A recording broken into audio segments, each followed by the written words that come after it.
നാരായണ സേവ നാരായണീയവുമായിട്ട് ബന്ധപ്പെട്ടിട്ട് നടത്തുന്ന ഒരു സേവന പ്രവർത്തനമായതുകൊണ്ട് ചെലവാക്കുമ്പോൾ അതിൻ്റെ അടുത്ത ഈ ക്ഷേത്രത്തിൻ്റെ മതിലിൻ്റെ പുറത്ത് ഇങ്ങനെയുള്ള ആരെക്കുറിച്ചും ചിന്തിക്കാത്ത ആഘോഷങ്ങളാണ് നമ്മുടെ നാട്ടിലെ എല്ലായിടത്തും നടക്കുന്നത്. അപ്പോൾ നമ്മൾ നടത്തുന്ന ഈ ആഘോഷം നമുക്ക് പുറത്തുള്ള അല്ലെങ്കിൽ നമ്മുടെ ഗ്രാമത്തിലുള്ള നമ്മുടെ ഈ പ്രദേശത്തുള്ള ഈ വിഷമം അനുഭവിക്കുന്ന ആളുകളെ കുറിച്ച് ചിന്തിക്കുക എന്നുള്ളത് അതാണ് ഏറ്റവും വലിയ ഈശ്വരസേവ. നമ്മൾ 100 ദിവസം നാരായണീയം പാരായണം ചെയ്തതിനേക്കാൾ പുണ്യം കിട്ടും എന്ന് ഞാൻ പറയട്ടെ, നിങ്ങൾക്ക് അതിനെക്കുറിച്ച് ബോധ്യമുണ്ട്. അപ്പം അങ്ങനെയുള്ള ഒരു ഈശ്വര സേവ ചെയ്യാൻ വേണ്ടിയാണ് നമുക്ക് എല്ലാവർക്കും ഈ അവസരം കിട്ടിയിട്ടുള്ളത്. അവസരം തരിക. രാമകൃഷ്ണദേവൻ പറഞ്ഞ് നീ ചെയ്തു, വിവേകാനന്ദ സ്വാമിയോട് പറഞ്ഞ് നീ ചെയ്തു എന്ന് പറഞ്ഞാൽ നീ ആരാണ് ചെയ്യാൻ എന്ന് ചോദിച്ചിട്ടുണ്ട്. അപ്പം ഈശ്വരൻ നമുക്കതിനുള്ള ഒരു അവസരം തരുന്നു എന്നുള്ളതാണ്. ഇവിടെ സേവ ചെയ്യാൻ വേണ്ടി നിശ്ചയിക്കുന്ന കിടപ്പ് ആയിട്ടുള്ള ആളുകൾ, അവശത അനുഭവിക്കുന്ന ആളുകൾ, അങ്ങനെയുള്ളവരെ സേവിക്കാൻ വേണ്ടിയിട്ടുള്ള ഒരു അവസരമാണ്. കിടപ്പ് രോഗികൾ എന്ന് പറഞ്ഞാൽ അത് കുറേ ഡോക്ടറുകളുണ്ട്. അപ്പം കുറേ വിഭാഗത്തിൽപ്പെട്ട കിടപ്പ് രോഗികൾ ജനിച്ച മുതൽ അങ്ങനെ കിടക്കുന്ന ആളുകളെ നിങ്ങളും കണ്ടിട്ടുണ്ടാവും. ഞാൻ ഒരുപാട് കണ്ടിട്ടുണ്ട്. അത് 40 വർഷമോ 50 വർഷമോ 60 വർഷമൊക്കെ ആയ ആളുകൾ, കുട്ടികളെ പോലെ കിടക്കുന്ന കിടപ്പ് രോഗികൾ ഉണ്ട്. പിന്നീട് ഇപ്പോഴത്തെ ആധുനിക കാലത്തെ ഈ യാത്രയുടെ സൗകര്യങ്ങളൊക്കെ കൊണ്ട് ഒരുപാട് വാഹന അപകടങ്ങൾ നമ്മുടെ നാട്ടിലുണ്ടാകുന്നു. അങ്ങനെ അപകടം പറ്റി മറ്റ് ജോലി സ്ഥലങ്ങളിൽ നിന്ന് അപകടം പറ്റി കിടക്കുന്ന ആളുകൾ ദീർഘകാലം കിടക്കും, ഇനി എഴുന്നേൽക്കില്ല, അതിനൊക്കെ താഴെ കറങ്ങി പോയിട്ടുണ്ട് എന്നൊക്കെ പറഞ്ഞു അങ്ങനെയുള്ള ബുദ്ധിമുട്ടുന്ന ആളുകൾ, അസുഖം പോലെ സ്റ്റോക്ക് പോലെയുള്ള അസുഖം വന്നിട്ട് കിടപ്പിലായി പോകുന്ന ആളുകൾ, സാധാരണ രീതിയിൽ പ്രായമായി കിടപ്പിലായി പോകുന്ന ആളുകൾ, നമ്മുടെ നാട്ടിൽ ചുറ്റുമുള്ള ദിവ്യാംഗർ, ഇപ്പോൾ ഓട്ടിസം പോലെയുള്ള ആരോഗ്യ പ്രശ്നമൊക്കെ വന്നിട്ട് ആരാണ് ഇതിൻ്റെ കാരണക്കാരൊന്നും പറയാൻ പറ്റാത്ത ഈശ്വരൻ നമുക്ക് തന്നിട്ടുള്ള അങ്ങനെയുള്ള കുട്ടികളെ ചേർത്ത് പിടിച്ച് ജീവിക്കുന്ന അമ്മമാരെ, അച്ഛന്മാരെ, ഇങ്ങനെ ജീവിതകാലം മുഴുവൻ അവരെ ശുശ്രൂഷിച്ചുകൊണ്ട് കഴിഞ്ഞു കൂടുന്ന അമ്മമാരെയൊക്കെ നമുക്ക് കാണാൻ സാധിക്കും. ഈ കാലത്തൊക്കെ ആഹാരത്തിൻ്റെയും ഒക്കെ രീതികളിൽ മാറ്റം, ജീവിതശൈലി എന്നൊക്കെ കൊണ്ട് ഇപ്പോൾ അങ്ങനെയുള്ള ആളുകളുടെ എണ്ണം വർദ്ധിച്ചു വരുന്ന കാലമാണ്. ഒരു പഞ്ചായത്തിൽ അങ്ങനെ ഒരു സർവേ നടത്തിയാൽ 200, 300, 400 ഒക്കെ അങ്ങനെയുള്ള വൈകല്യം ഉള്ള ആളുകൾ ഉണ്ട്. അപ്പം അവർ ജനിച്ച കാലത്തൊട്ട് ഒരു 40 വയസ്സോ 50 വയസ്സോ കഴിക്കുമെങ്കിൽ അവർ കുട്ടികൾ തന്നെയാണ്. അപ്പം ഇങ്ങനെയുള്ള ആളുകളൊക്കെ നമ്മുടെ നാട്ടിലുണ്ട്. ഈ ആളുകളിൽ ആരാണ് ഇതിൽ ഏറ്റവും കൂടുതൽ ബുദ്ധിമുട്ടുന്നത്? ഈ ദുരന്തം ശരിക്കും അനുഭവിക്കുന്നത് ആരാണ് എന്ന് ചോദിച്ചാൽ അവരെ ശുശ്രൂഷിക്കുന്ന വീട്ടുകാരാണ് എന്ന് നമുക്ക് കണ്ടത്. ഒരപകടം വന്നാൽ, ഒരപകടത്തിൽ പരിക്ക് പറ്റി ഒരു ആ വീട്ടിലെ ഗൃഹനാഥൻ കടന്നുപോയാൽ ആ ഗൃഹത്തിലെ ഗൃഹനാഥ അദ്ദേഹത്തെ ശുശ്രൂഷിക്കണം, അദ്ദേഹത്തിന് മരുന്ന് വാങ്ങിക്കാൻ വേണ്ടി ജോലിക്ക് പോകണം, കുട്ടികളെ പഠിപ്പിക്കാൻ വേണ്ടി അവർ സമയം ചെലവഴിക്കണം. ഏതിനാണ് അവർക്ക് സമയം ചെലവഴിക്കാൻ സാധിക്കുക? ഒന്നിനും പറ്റാതെ, കുട്ടികളെ പഠിപ്പിക്കാൻ പറ്റാതെ, ഭർത്താവിന് മരുന്ന് വാങ്ങിക്കാൻ പറ്റാതെ, ജോലിക്ക് പോകാൻ പറ്റാതെ, കുടുംബത്തിൻ്റെ കാര്യങ്ങൾ ശ്രദ്ധിക്കാൻ പറ്റാതെ തകർന്നു പോകുന്ന കുടുംബങ്ങളെ നമുക്ക് ചുറ്റും നമ്മൾ കണ്ടിട്ടുണ്ടോ? ഇങ്ങനെ പലതുകൊണ്ടും ജനിച്ച കാലം തൊട്ട് ഈ ഓട്ടിസം പോലെയുള്ള ആരോഗ്യ പ്രശ്നങ്ങളുള്ള കുട്ടികളെ 40 വയസ്സും 50 വയസ്സും ആവുന്നത് വരെ ചേർത്ത് പിടിച്ച് വീട്ടിലെ മറ്റ് ബന്ധുക്കളുടെ വീട്ടിൽ ഒരു ചടങ്ങിന് പോകാതെ, ഉത്സവങ്ങൾക്ക് പോകാതെ, ഉറങ്ങാതെ ഉള്ള അമ്മമാരെ കണ്ടിട്ടില്ലേ? അങ്ങനെ അച്ഛന്മാർ ചിലപ്പോൾ ജോലിക്ക് പോകും, അവർ ചിലപ്പോൾ അത്രയും ശ്രദ്ധിക്കാതൊക്കെ ഇരിക്കും. പക്ഷെ ഏറ്റവും കൂടുതൽ അതിൽ അമ്മമാരെ. അത് മാത്രമല്ല, അങ്ങനെയുള്ള അസുഖം വന്നിട്ടുള്ള ഈ അമ്മയ്ക്ക് ശേഷം ഈ കുട്ടി ആര് നോക്കും? അതുകൊണ്ട് ഭഗവാനോട് മനസ്സൊരുക്കി പ്രാർത്ഥിക്കാണ്. ഞാൻ പോകുന്നതിന് മുന്നേ എൻ്റെ കുഞ്ഞിനെ വിളിക്കണേ എന്ന് പ്രാർത്ഥിക്കുന്ന അമ്മമാര്. ഇങ്ങനെ ഈ നമ്മുടെ ചുറ്റുമുള്ള ഒരുപാട് ഇതുപോലെയുള്ള കിടന്നിട്ടുള്ള വിഷമിക്കുന്ന ആളുകൾ. ഇപ്പൊ വയനാട്ടിലെ പ്രകൃതി ദുരന്തമുണ്ടായി, ഒരുപാട് പേർക്ക് പരിക്കുപറ്റി അവർ കിടക്കുകയാണ്. വയനാട്ടിലെ സെബാബാലിന്റെ നേതൃത്വത്തിൽ വിവേകാനന്ദ മെഡിക്കൽ മിഷൻ എന്ന് പറയുന്ന ഹോസ്പിറ്റലിൽ 50 വർഷത്തിലധികമായിട്ട് വയനാട്ടിൽ പ്രവർത്തിക്കുന്ന ഹോസ്പിറ്റലുണ്ട്. ആ ഹോസ്പിറ്റൽ 20 ആളുകളെ നമ്മൾ ശുശ്രൂഷിക്കാൻ തീരുമാനിച്ചിട്ടുണ്ട്. അവിടെ താമസിപ്പിച്ച് അവർക്ക് വേണ്ടുന്ന ശുശ്രൂഷകൾ. നേരത്തെ അവിടെ സേവാഭാരതിയൊക്കെ പിരിപ്പെട്ടു. സേവാഭാരതി ഇതുപോലെയുള്ള ആളുകളെ സംരക്ഷിക്കുന്ന നിരവധി കേന്ദ്രങ്ങൾ നടത്തുന്നുണ്ട്. തൃശ്ശൂരിലെ ജോലിശ്ശേരി എന്ന് പറയുന്ന ഒരു ഗ്രാമത്തിൽ 52 പെൺകുട്ടികൾ സംരക്ഷിക്കുന്ന ഒരു സ്ഥാപനമാണ്. ചെറിയ കുട്ടികൾ കൊണ്ട് പ്രായം ചെന്ന കുട്ടികൾ ആളുകൾ വരെ. അങ്കമാലിയുടെ അടുത്ത് പാലക്കാട് എന്ന് പറയുന്ന ഗ്രാമത്തിൽ സുഗർമ എന്ന് പറയുന്ന ഒരു കേന്ദ്രമുണ്ട്. അതേപോലെ ചങ്ങനാശ്ശേരിയിൽ സുഹൃതം എന്ന് പറഞ്ഞൊരു കേന്ദ്രമുണ്ട്. അവിടെ ഇങ്ങനെയുള്ളവർക്ക് വേണ്ടുന്ന ട്രെയിനിങ് കൊടുക്കുന്നുണ്ട്. അതോടൊപ്പം ഇതിൻ്റെ ടെക്നീഷ്യന്മാരെ പഠിപ്പിക്കുന്ന MG യൂണിവേഴ്സിറ്റിയുമായിട്ട് ചേർന്നിട്ട് വിദ്യാലയം ആരംഭിച്ചിട്ടുണ്ട്. അങ്ങനെയുള്ള കുട്ടികൾക്ക് മറ്റു കുട്ടികളുമായിട്ട് ചേർന്നിട്ട് ഒരുമിച്ച് താമസിച്ച് പഠിക്കാനുള്ള സ്കൂള് ആരംഭിച്ചിട്ടുണ്ട്. അവിടെ ഇങ്ങനെയുള്ള സ്ഥാപനങ്ങളൊക്കെ ഉള്ളൂ. കൊല്ലം ജില്ലയിലെ ഒരു സ്ഥാപനം, അത് കേരളത്തിലെ എല്ലാ ജില്ലകളിൽ നിന്നുള്ള ആളുകൾ അവിടെയുണ്ട്. അത് മാനസിക രോഗികളെ സംരക്ഷിക്കാനുള്ള ഒരു സ്ഥാപനമാണ്. 62 മാനസിക രോഗികൾ. ഒരു വീട്ടിൽ ഒരാൾക്ക് മാനസിക പ്രശ്നം വന്നു കഴിഞ്ഞാൽ ആളെ സംരക്ഷിക്കാൻ ഇന്നത്തെ വീട്ടിൽ സംവിധാനമില്ല. അപ്പൊ അങ്ങനെയുള്ളവരെ സംരക്ഷിക്കുന്ന മാനസിക രോഗികളായിട്ട് 62 പേരെ ഒരു സ്ഥാപനത്തിൽ എങ്ങനെ സംരക്ഷിക്കും? അപ്പൊ എത്ര ആളുകൾ വേണ്ടിയും അവരെ സംരക്ഷിക്കാൻ. അപ്പൊ ഇങ്ങനെ ഒരുപാട് ദുരിതം അനുഭവിക്കുന്ന ആളുകളുണ്ട്. അപ്പൊ നമ്മുടെ ഏത് കാര്യം നമ്മുടെ വീടുകളിൽ നടക്കുമ്പോഴും, നമ്മുടെ അടുത്ത ഇങ്ങനെയുള്ള നല്ല കാര്യങ്ങളൊക്കെ നടക്കും. വീടുകളിൽ നടക്കുമ്പോൾ അപ്പൊ അടുത്ത ഇതാരെയാണ് ഏൽപ്പിക്കേണ്ടത്? ഒരു വിഹിതം. ഒരുപാട് വിഭവങ്ങൾ ഉണ്ടാക്കുന്നത് ഒരു വിഭവം കുറച്ചാണ്. ഇങ്ങനെയുള്ള ആളുകളെ സഹായിക്കാൻ വേണ്ടി നമുക്ക് സാധിക്കും.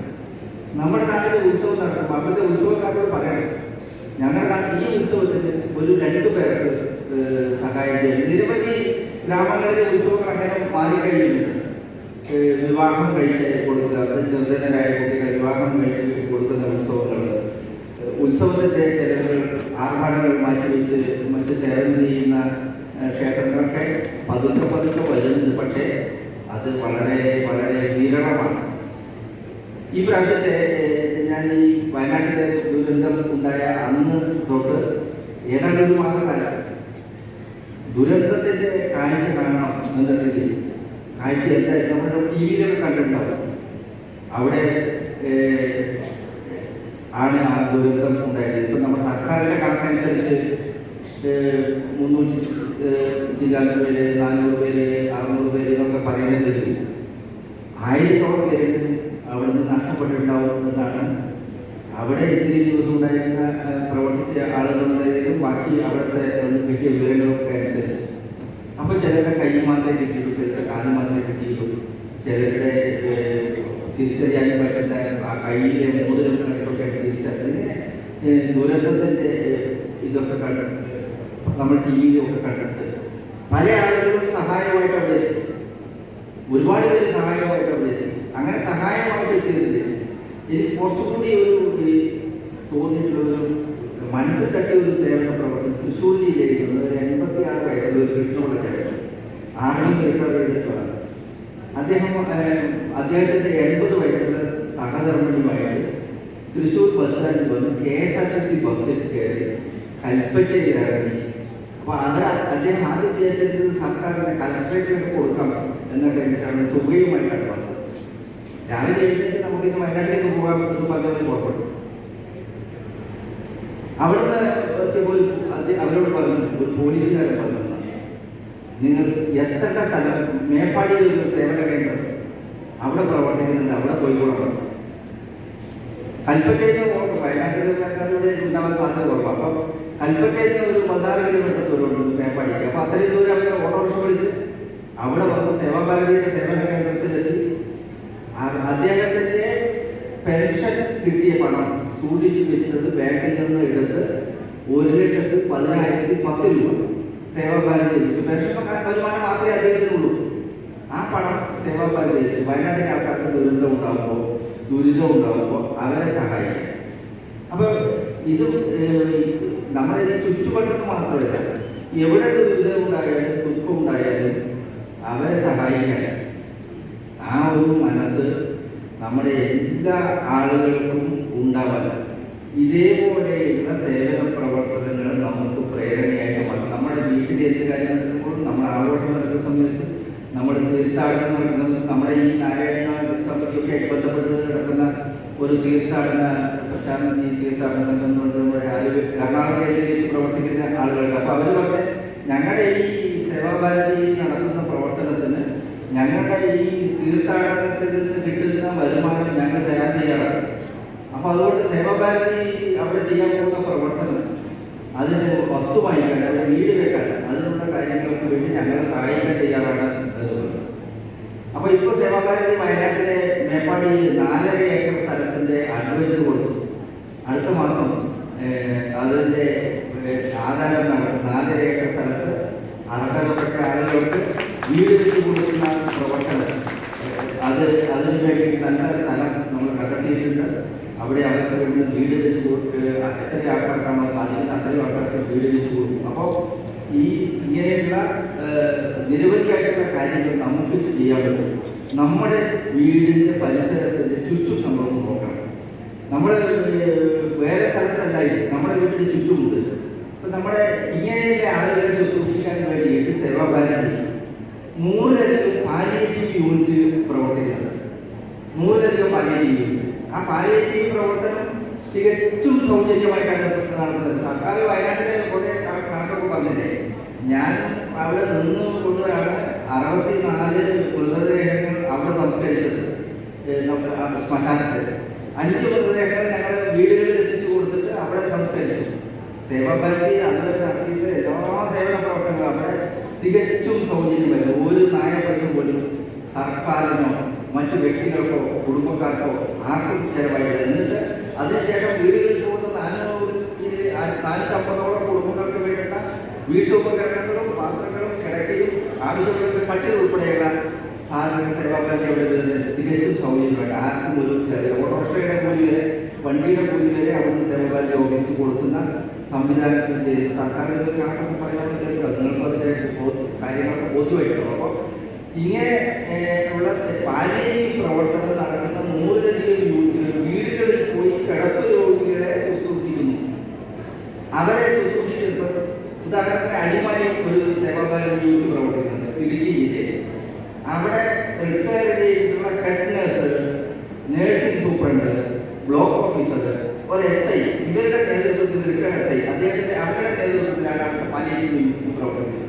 450 കിടപ്പ് രോഗികളെ 5 പഞ്ചായത്തായിട്ട് അവർ ഓരോ ആഴ്ചയിലും പോയി കാണും. ഓരോ ആഴ്ചയിലും. അപ്പോൾ ഇങ്ങനെയുള്ള 100-ലധികം സേവാഭാരതിയുടെ പാലിയേറ്റീവ് യൂണിറ്റ് കിടപ്പ് രോഗികളെ അവരെ വീട്ടിൽ പോയി കാണും. അപ്പം ചിലർ മലമൂത്ര വിസർജനം അവിടെ നടത്തിയിട്ടുണ്ടാവും, ചിലരെ കുളിപ്പിച്ചിട്ടുണ്ടാവുന്ന ദിവസങ്ങളായിട്ട്. അപ്പോൾ എന്തുകൊണ്ടാണ് ഇവരെ നോക്കാത്തത് എന്ന് ചോദിക്കാൻ ഇവർ നിൽക്കാറില്ല. കാരണം ആ വീട്ടിലെ സാഹചര്യം അവർക്കറിയാം. അവരെ ഒന്ന് കിടക്കുന്നത് മറച്ചിടാൻ സാധിക്കാത്ത, ആരോഗ്യം അല്ലെങ്കിൽ ജോലിക്ക് പോവുകയോ കുട്ടികളെ നോക്കുകയോ ഒക്കെ ചെയ്യേണ്ട വീട്ടമ്മയാണ് അവിടെയുള്ളത്. അവരെ കുറ്റം പറയാൻ പറ്റില്ല. അപ്പോൾ അതുകൊണ്ട് അവിടെ പോയി അവരുടെ മലമൂത്ര വിസർജനത്തിൽ കിടക്കുന്ന അവരെ കുളിപ്പിച്ച് ശുശ്രൂഷിച്ച് വേണ്ട മരുന്നുകൾ കൊടുത്ത് അവരെ ഒക്കെ ചെയ്യുന്ന നമ്മുടെ സഹോദരിമാരും അമ്മമാരും സഹോദരന്മാരും ഒക്കെ നമ്മുടെ നാട്ടിലുണ്ട്. നമ്മുടെ വീടിൻ്റെ പരിസരത്തൊക്കെ അങ്ങനെ ആരെങ്കിലും ഒക്കെ ഉണ്ടെങ്കിൽ അവരെ പോയി ഒന്ന് ആശ്വസിപ്പിക്കുക. അതാണ് ഏറ്റവും കൂടുതൽ പാലിയേറ്റീവ് പ്രവർത്തനം. അവർ വീടുകളിൽ നിന്ന് പോവുക, അവരൊന്ന് ആശ്വസിപ്പിക്കുക, അവർക്ക് സഹായങ്ങൾ എന്തൊക്കെ ചെയ്യാൻ പറ്റും അങ്ങനെ ചെയ്യുക. ആ പാലിയേറ്റീവ് പ്രവർത്തനത്തിന് ആംബുലൻസ് വേണമെന്നോ അല്ലെങ്കിൽ അതിനുള്ള വഴി വേണമെന്നോ അങ്ങനെയില്ല.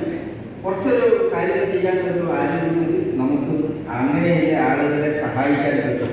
ഇതെല്ലാം പറഞ്ഞിട്ട് ഇങ്ങനെ മുൻപരിച്ച് കിടന്നു എന്നൊക്കെ പറഞ്ഞ് കുറ്റം പറയുന്നത് നല്ലത്.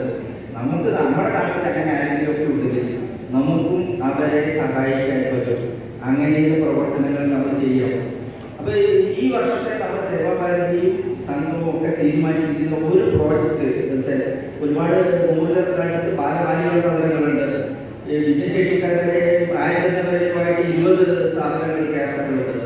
അപ്പോൾ ഇനി നമ്മൾ തീരുമാനിച്ചിരിക്കുന്നത് ഏതെങ്കിലും ഒരു ജില്ലയിൽ ഒരു കേന്ദ്രത്തിൽ ഇങ്ങനെ അപകടമൊക്കെ പറ്റി കിടക്കുന്ന ആളുകൾ അവരെ ഒരു കേന്ദ്രത്തിൽ കൊണ്ടുവരും. അവർക്ക് ഫിസിയോതെറാപ്പിയോ ആശുപത്രിയിൽ കൊണ്ടുപോകാനുള്ള സംവിധാനങ്ങളോ അവിടുന്ന് വേണ്ട ശുശ്രൂഷകൾ ചെയ്യുമോ. അപ്പോൾ വീട്ടുകാർക്ക് ബുദ്ധിമുട്ടില്ലാതെ അവരെ സംരക്ഷിക്കുന്ന ചില കേന്ദ്രങ്ങൾ ആരംഭിക്കണം എന്ന് നിശ്ചയിച്ചിട്ടുണ്ട്. അപ്പോൾ സേവനം എന്നുള്ളതും ഒക്കെ ഈശ്വര സേവ, അത് ഈ നരസേവ നാരായണ സേവ എന്ന് നമ്മൾ ചെയ്യുന്ന ഈ പ്രവർത്തനം ഇതിലെല്ലാവരുടെയും പങ്കാളിത്തമുണ്ടാവും ഈ ഇപ്പോൾ കൊടുക്കുന്ന സഹായത്തിന്.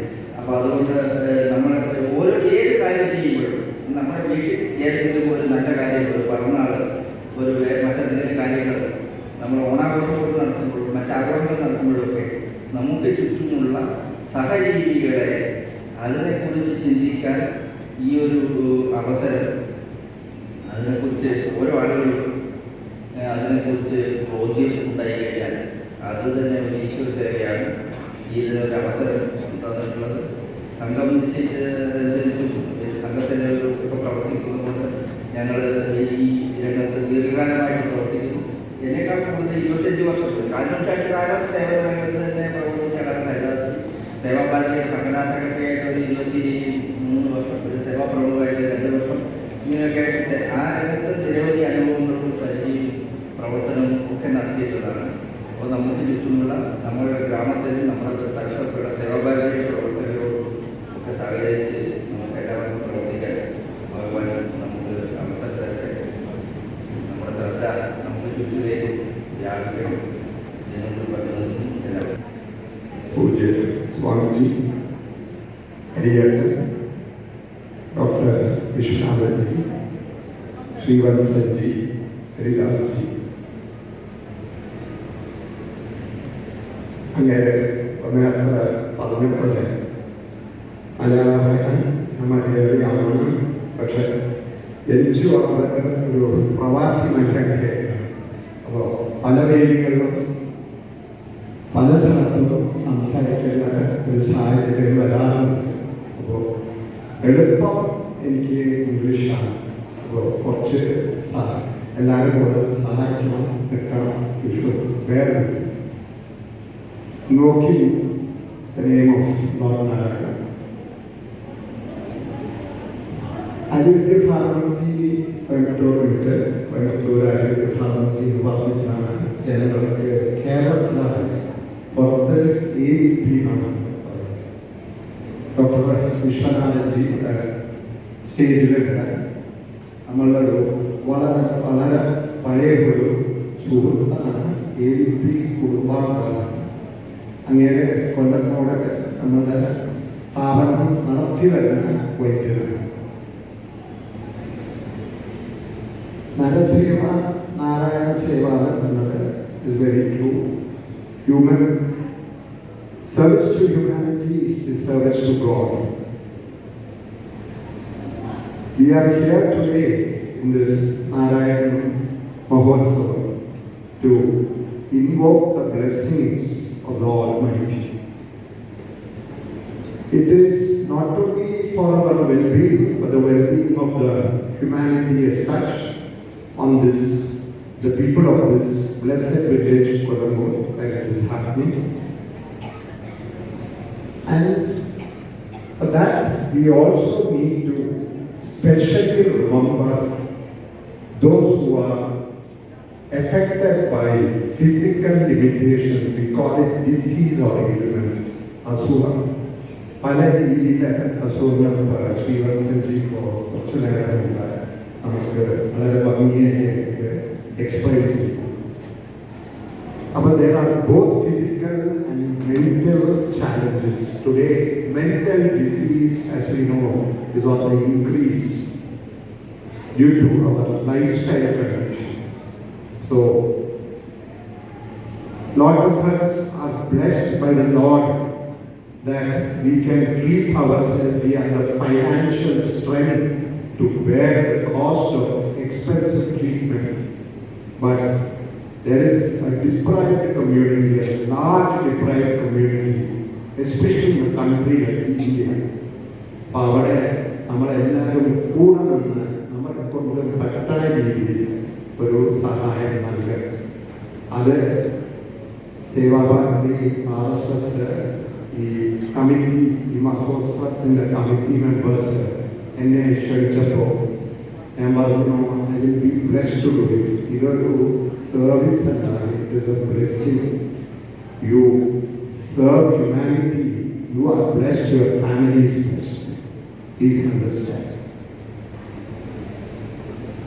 ഇതിൻ്റെ കൂടെ സ്വാമിജി പറയായിരുന്നു, സാറ് ദേവിദാസ് എന്നെ ചെറുപ്പം തൊട്ട് സ്വാമിക്ക് പരിചയമില്ല, എൻ്റെ വീട്ടിൽ വരാറുണ്ടായിരുന്നു. അങ്ങനെ നമ്മളുടെ എല്ലാവരും സ്വാമി ചിന്മയാനന്ദജി എൻ്റെ വീട്ടിലായിരുന്നു താമസിച്ചിരുന്നത് കോയമ്പത്തൂർ വരുമ്പോൾ. അപ്പോൾ അങ്ങനത്തെ ഒരു ബാക്ക്ഗ്രൗണ്ട് എനിക്കുണ്ട്. അങ്ങനെയാണ് സ്വാമിജിയായിട്ട് പരിചയപ്പെട്ട ഒരു അവസരം കിട്ടി. സ്വാമിജി പറഞ്ഞു, ആയുർവേദത്തിനെ കുറിച്ച് ഈ സമയത്ത് സാറിന് പറയുന്നു. Ayurveda is a Shastra where it is science and spirituality. അപ്പോൾ സയൻസിൻ്റെ പക്ഷെ അതിൻ്റെ കൂടെ സ്പിരിച്വൽ ബിലീഫ്, ദൈവികം, ആധ്യാത്മികം അതിലുണ്ട്. അത് ആയുർവേദം, യോഗശാസ്ത്രം, ജ്യോതിഷശാസ്ത്രം, അങ്ങനെ എല്ലാ ശാസ്ത്രങ്ങളുമായിട്ട് ബന്ധമുള്ളൊരു ശാസ്ത്രമാണ്. അപ്പോൾ നമ്മൾ അതിൻ്റെ ഒരു ചികിത്സാ പദ്ധതി നമ്മൾ നടത്തുമ്പോൾ അതിൽ വിശ്വാസം എന്ന് പറയുന്നത് വളരെ മുഖ്യമായിട്ടൊരു കാര്യമാണ്. വിശ്വാസം ഉണ്ടായാലാണ് മരുന്ന് കൊടുത്താൽ രോഗത്തിന് ഗുണം വരും. ഇത് ഞാൻ മാത്രമല്ല പറയുന്നത്, international scientific communities and journals have done research on this. You can Google today, it's easy to, a lot of youngsters in ചെറുപ്പക്കാരുണ്ട്, അവർ ഗൂഗിൾ ചെയ്ത് കഴിഞ്ഞാൽ അവർക്ക് അറിയാൻ പറ്റുന്ന ഒരു കാര്യം. അപ്പോൾ ഇങ്ങനത്തെ മഹോത്സവങ്ങൾ നമ്മളുടെ വിനായക ചതുർത്ഥി, ഓണം, പല കാര്യങ്ങളും ഈ കർക്കിടക മാസവും ചിങ്ങവും ഇങ്ങനത്തെ കാലങ്ങളിലാണ്, സീസൺസിലാണ് നമ്മൾ സെലിബ്രേറ്റ് ചെയ്യുന്നത്. അത് എന്തുകൊണ്ടാണ് വെച്ചാൽ when there are season changes, the human body changes. When the human body changes, there is disease also as well. So how do you manage disease? There are the main core way of management. I think Dr. Vishwanath will highlight Pathya or food habits is very, very important. So why do you bring a community for such spiritual sojourns and spiritual occasions? And Ayuji was telling me that they are serving breakfast, there is a tea break, there is a lunch break, there is again a tea break, and there is again a dinner. So it is also to feed the devotees, the disciples, the community with sattvic food. Sattvic food energizes the human vasanas, all organs, all emotions of the human body and the mind, which is very necessary to participate and get involved in religious and other activities. So even if you are coming for this Mahotsav, if you want to focus on the various spiritual talks which are being given here, You are doing a puja. I'm sure there are a lot of rituals happening here. There is some mandap here. So what the puja is doing, I think your mind has to have clarity. And in bringing that clarity, the stomach today popularly is called as gut health. But this patya വയറിൻ്റെ അസുഖങ്ങൾ അതിൻ്റെ ശുശ്രൂഷ ഇതൊക്കെ ആയുർവേദത്തിൽ 5000 കൊല്ലത്തിന് മുമ്പത്തെ പറഞ്ഞിട്ടുണ്ട്. But this is a very important factor. Please keep that in mind even when you go and you finish this what Parayana also after 29. Please, I am praying for the Ayurveda Arogya Saukyam of all of you here. The Ayurveda Pharmacy Coimbatore is very honored and blessed to be part of this Naraseva program. God bless. Jai Hind. Namaskar. പ്രാർത്ഥിച്ചുകൊണ്ട് ആരംഭിച്ചു. ഭാരതത്തിലെ എല്ലാ ആഘോഷങ്ങളും ആയുർവേദ തത്വങ്ങളെ അടിസ്ഥാനമാക്കിയിട്ട് നടത്തുന്ന കാലഘട്ടമാണ് ഇത്. അനേകം പരീക്ഷണ നിരീക്ഷണങ്ങൾ അന്താരാഷ്ട്ര തലത്തിൽ ആയുർവേദത്തെക്കുറിച്ച് നടത്തിയിട്ടുണ്ട്. നമ്മുടെ എല്ലാ ഉത്സവങ്ങളും ചടങ്ങുകളും ദക്ഷിണായനത്തിൽ ചിങ്ങമാസവുമായി ബന്ധപ്പെട്ട് കർക്കിടക മാസത്തിൻ്റെ ആചാരനേക്കാലങ്ങൾ കഴിഞ്ഞിട്ടാണ് വരുന്നത്. ഇത് ജ്യോതിഷശാസ്ത്രവും യോഗശാസ്ത്രവും മരുന്നും ഒന്നിച്ചുള്ള ഒരു കണക്കുകളാണ് ആയുർവേദിക് തത്വങ്ങൾ. ആയുർവേദ വിധിപ്രകാരം ഉള്ള എല്ലാ കാര്യങ്ങളും അഷ്ടാംഗ ഹൃദയം എന്ന വാപ്പട ആചാര്യൻ തയ്യാറാക്കിയ ഒരു ടെക്സ്റ്റ് ബുക്കിലൂടെയാണ് പ്രാവർത്തികമാക്കുന്നത്. ഇതിൻ്റെ പാരായണവും ആചരണവും അനുഷ്ഠാനവും അതിൻ്റെ വിമർശനങ്ങളും അതിൻ്റെ തർക്ക വിഷയങ്ങളെല്ലാം എങ്ങനെയാണോ ശാസ്ത്രഗ്രന്ഥങ്ങൾ പഠിപ്പിച്ചതുപോലെ ഉള്ളത് നടത്താറുള്ളത് അതുപോലെ തന്നെ നടത്താറുണ്ട്. ആയുർവേദിക് ഫാർമസി എന്ന AVP എന്ന പേരിൽ ഭഗവാൻ വിഷ്ണുവിനെ ധന്വന്തരി ഉപാസിച്ചുകൊണ്ട് കഴിയുന്ന ഒരു ഓർഗനൈസേഷനാണ്. മാനസികമായ ഏകീകരണത്തിനും ദൈവിക കാര്യത്തിനും എന്നെ സന്തോഷമായി ഇവരെല്ലാവരും വിളിച്ചപ്പോൾ ഇതെൻ്റെ ജീവിതത്തിലെ ഒരു വലിയ സൗഭാഗ്യമായി കണക്കാക്കിക്കൊണ്ട് ഈ ചടങ്ങിന് ഓടി വന്നതാണ്. കുറേ കഷ്ടപ്പെടുന്ന ഫാമിലികൾ നമ്മുടെ സനാതന ധർമ്മത്തിൻ്റെ ഉള്ളിലുണ്ട്. അവർക്ക് എന്തെങ്കിലും സഹായം നമ്മളാൽ കൊടുക്കാൻ സാധിച്ചാൽ സഹായം അനുഗ്രഹമായി തീരും. സയൻസും സ്പിരിച്വാലിറ്റിയും ചേർത്ത് ദൈവികമായ ഒരു ചടങ്ങാണ് ആയുർവേദം. അതിൽ ഏറ്റവും വേണ്ടത് വിശ്വാസമാണ്. ഈ വിശ്വാസത്തെ ആധാരമാക്കിയിട്ടാണ് ഈ ചടങ്ങുകളെല്ലാം ഉള്ളത്. വിനായക ചതുർത്ഥി, ദീപാവലി പോലുള്ള ഉത്സവങ്ങളെല്ലാം സീസൺ ചേഞ്ചുമായി ബന്ധപ്പെട്ട് വെതർ ആൻഡ് ക്ലൈമറ്റിനെ ബേസ് ചെയ്ത് വന്നിട്ടുള്ളതാണ്.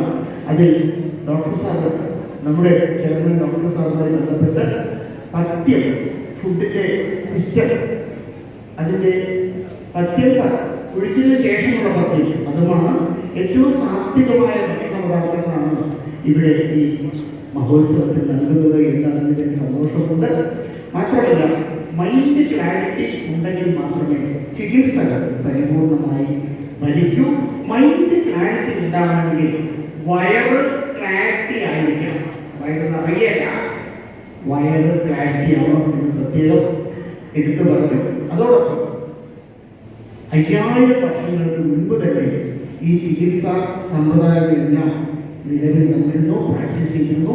29-ാം തീയതി ഈ ചടങ്ങുകൾ കഴിഞ്ഞാൽ നമ്മൾ നാരായണീയത്തിൻ്റെ പാരായണത്തിലൂടെ ആരോഗ്യത്തിൻ്റെ പരിപാലനത്തിന് പ്രത്യേകം ശ്രദ്ധിക്കണം എന്ന് പറഞ്ഞുകൊണ്ട് ഏറ്റവും ശ്രേഷ്ഠമായ രീതിയിൽ അദ്ദേഹത്തിൻ്റെ ഒരു കാര്യം പറഞ്ഞു നിർത്താം. ഞങ്ങളുടെ ഗുരുനാഥൻ സ്വാമി ചിന്മയാനന്ദ മടി മഹാരാജന്റെ മടിയിൽ കിടന്ന് താലോലിക്കപ്പെട്ട ഒരു മഹാത്മാവാണ് ഈ നമ്മുടെ ഡോക്ടർ സാറ്. അദ്ദേഹത്തെ എടാ മോനെ എന്നാണ് വിളിക്കുക. ഞങ്ങൾ ദേവാജി എന്ന് ചെറുപ്പകാലം മുതൽ വിളിക്കുന്നത്. മാത്രമല്ല, ഭാരതത്തിലെ എല്ലാ സന്യാസിമാരും, രാമകൃഷ്ണ മിഷനാണെങ്കിലും ചിന്മയ മിഷനാണെങ്കിലും സായി മിഷനാണെങ്കിലും എല്ലാവർക്കും ചികിത്സ നൽകുവാൻ സൗഭാഗ്യം ലഭിച്ചിട്ടുള്ള മഹത്തായ ഒരു പ്രസ്ഥാനമാണ് AVP എന്ന ആര്യ വൈദ്യ ഫാർമസി. അദ്ദേഹത്തിൻ്റെ അച്ഛനും അദ്ദേഹത്തിൻ്റെ അമ്മയും അനേകം ഏകദേശം 40-48 തവണ ഈ നിൽക്കുന്ന പ്രഭാകരൻ സരസ്വതിക്ക് അന്നവും വസ്ത്രവും ദക്ഷിണയും നൽകിയിട്ടുണ്ട് എന്ന് പ്രത്യേകം എടുത്തു പറയുന്നു. പ്രണാമം. Next Shri Suraj from Kongad. ശ്രീ സൂരജ് കോങ്ങാട്. ശുഭ പാലക്കാട്. നിതിൻ എലവഞ്ചേരി. വാസുദേവൻ പുതുക്കുറ്റിപ്പറമ്പിൽ. ബാലകൃഷ്ണൻ കിഴക്കേ വീട്ടിൽ. ശ്രുതി പാണ്ടിക്കാട് മലപ്പുറം.